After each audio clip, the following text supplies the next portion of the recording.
اگر به دنبال یک سگ خونگی با جثه بزرگ ولی بسیار مهربون میگردین، لابرادور ریتریور بهترین انتخابه. کمتر نژاد سگی پیدا میشه که تا این حد محبوبیت داشته باشه. این نژاد بسیار مطیع، مهربون، صبور و با حوصله است و ارتباط خیلی عالی با بچه‌ها و حیوانات دیگه هم داره. خلاصه خلق و خوی آروم و وفادار این سگ اون رو به محبوب ترین نژاد سگ خونگی توی دنیا تبدیل کرده. در واقع تاریخچه این نژاد برمیگرده به اوایل قرن 18 میلادی که یک سری از سگ‌هایی که همه کار می‌کردن و به قول معروف همه فن حریف بودن از آمریکای شمالی به خصوص کانادا به انگلیس آورده شدن که یکی از اونها نژاد لابرادور ریتریور بود که همونطور که از اسمش مشخصه قابلیت‌ها و ویژگی‌های مثبتی به ویژه مهارت شنا کردن در آب داره و به همین دلیل پرورش پیدا کردن و اصلاح نژاد انجام شد و به شکل لابرادور امروزی دیده میشن.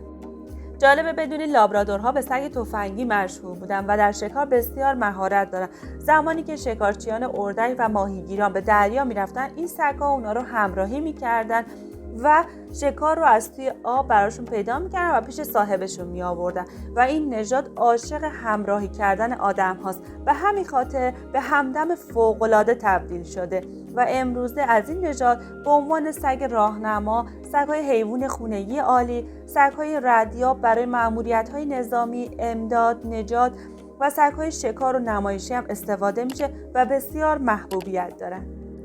این نژاد در سال 2020 به عنوان محبوب ترین نژاد سگ در رتبه اول دنیا قرار میگیره. لابرادورها جثه بزرگی دارند که قدی حدود 55 تا 60 سانتی متر و وزنی بین 25 تا 35 کیلوگرم دارند. سری بزرگ و پهن با گوش‌های پهن افتاده و چشم‌های نافذ که چهره‌ش رو خیلی زیباتر کرده. مشخصه اصلی این نژاد پوشش مویی دولایه کوتاهی هستش که حالت متراکم داره و باعث میشه در برابر نفوذ آب مقاوم باشه و به سگ اجازه داده میشه بدون خیس شدن توی آب شنا کنه. دم این نژاد هم پرپشت و ضخیمه که به دم سموری معروفه. لابرادورها به 3 رنگ مشکی، شکلاتی، طلایی یا کرم دیده میشن که هرچند نوع طلایی یا کرمش از همه محبوبیت بیشتری داره. طول عمری بین 10 تا 12 سال بسته به شرایط نگهداریشون دارن.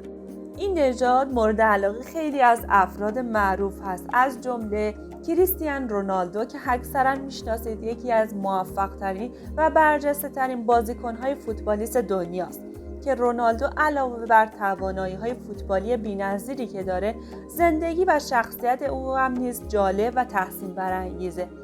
با اینکه او صاحب چند فرزند هست ولی برای حیوانات هم مراقب و سرپرست بسیار خوبی است و علاقه بسیار زیادی به حیوانات مختلف هم داره. رونالدو و سگ لابرادورش به نام مارتینلو یه ارتباط بسیار نزدیکی با هم دارن.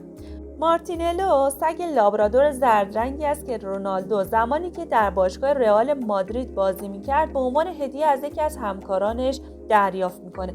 از اون زمان به بعد مارتینلو همدم رونالدو در زندگی خصوصی و حرفه‌ای شده. همچنین به عنوان یک عضو مهمی از خانواده شناخته میشه و رونالدو به مارتینلو علاقه فراوانی داره و از زمانی که با او زندگی میکنه بسیار بهش اهمیت میده. حتی رونالدو به عنوان سفیر حقوق حیوانات و محیط زیست هم نیز فعالیت میکنه. این نژاد بسیار باهوش، مهربون، دوست داشتنی و در عین حال بازیگوشه و خیلی خوب با افراد ارتباط برقرار میکنه. فقط باید حواستون به فعالیت و تمرین بدنی روزانه‌اش باشه. این نژاد چون غریزه شکار داره و جزء سگ‌های کار محسوب میشه، عاشق فعالیت‌های زیاد خصوصا شنا کردنه و بسیار پر انرژیه. بنابراین باید در طول روز به اندازه کافی فعالیت داشته باشه تا تخلیه انرژی کامل بشه. لابرادورها نباید زیاد تو خونه تنها بمونن چون حوصله‌شون سر میره و ممکنه رفتار خراب کننده مثل جویدن، چاله‌کنی و سر و صدا داشته باشن. سگ‌های لابرادور در صورتی که از طفولگی خوب آموزش داده بشن بسیار مهربون و باهوشن و رفتار دوستانه با بچه‌ها و سایر حیوانات دارن و تربیت این نژاد هم کار سختی نیست چون خیلی زود یاد میگیرن و بهترین سن آموزششون هم 2 تا 4 ماهگیه. این نژاد برای افرادی که تجربه اول نگهداری از سگ رو دارن و علاقه بسیاری به سگ‌های با نژاد بزرگ دارن انتخاب مناسبیه. فقط به خاطر انرژی بالایی که این سگ داره باید توجه بیشتری بهش بکنید تا یه موقع حوصله‌شون سر نره. عاشق پیاده روی، شنا، بازی‌های دویدنی هستن و خیلی هم اجتماعی‌ان. از نظر مراقبت‌های روزانه این نژاد با اینکه موهای کوتاهی دارن ولی لازم هفته 1 یا 2 بار موها برس کشیده بشه و در صورت لزوم هم بهتره هر 2 یا 3 ماه 1 بار شسته بشن. لابرادورها به طور کلی نژاد سالمی هستند و مشکلات و بیماری‌های زیادی ندارن، ولی باید با یک تغذیه درست و اصولی و فعالیت روزانه صحیح از بروز بیماری‌های مثل دیسپلازی مفصلی و ضعف‌های عضلانی جلوگیری کنید. شاید شما هم با دیدن عکس لابرادور با خودتون گفتین که چقدر شبیه نژاد گلدن ریتریوره، ولی با همدیگه یک سری تفاوت‌هایی دارن. لابرادورها یکم بزرگترن، پوشش مویی کوتاه‌تری دارن و رنگ‌های کرمشون محبوب‌تر، در حالی که گلدن رنگ طلاییش محبوبه. و تا حالا تجربه نگهداری از این سگ زیبا و مهربون رو داشتین؟ حتما نظرتون رو برام کامنت کنید. مرسی که تا انتها با من همراه بودید و اگر به کانال ما علاقه‌مند هستید حتما ما رو سابسکرایب کنید تا ویدیوهای جذاب دانستنی حیوانات رو از دست ندید.